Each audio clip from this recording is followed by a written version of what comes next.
Shout out galing sa amon followers galing nga si sino ganito ko? Si Kate Sairali. Wow, si Miss Kate Sairali no. Abi mo na lipat ko to sa hambal mo sa akon nga mga sumagana yung judyaw. Ipakita ko si mo karon. Paapuli o sa pamilya nga nagatakilid bro. Lantawa kung paano ko sa dugmok ko ng lawas niya. Tawag na ko. Pagkaon na kaya ko biya. Siga sugil na yung dako lawas. Pero hindi ko balumbag yan. Mabaldag sa sako niya.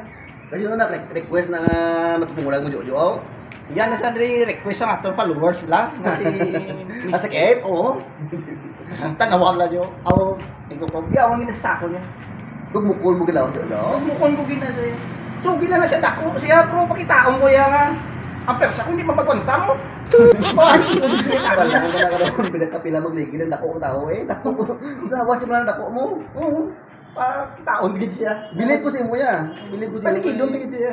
Ligid na sa. Maski gamay ka po mapati ko sa nambal mo ya. Dali lang laro kayo buso to kape ko bugnaw na. Para duga duga aran mas Jojo. O sige sige.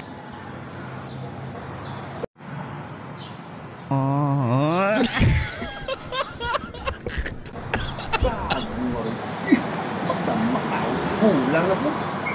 Simut-simut pa yung animal yung bakit? Damak-damak dyan. Ano na klase tao si Royman? Purti ka damak.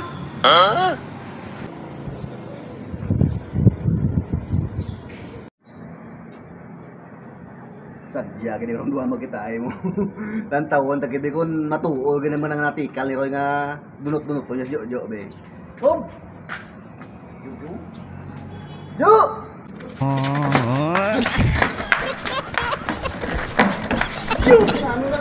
Ano away ka mo ako kapatid. Gago. Gamay ka na dito. Ano to? Ano to?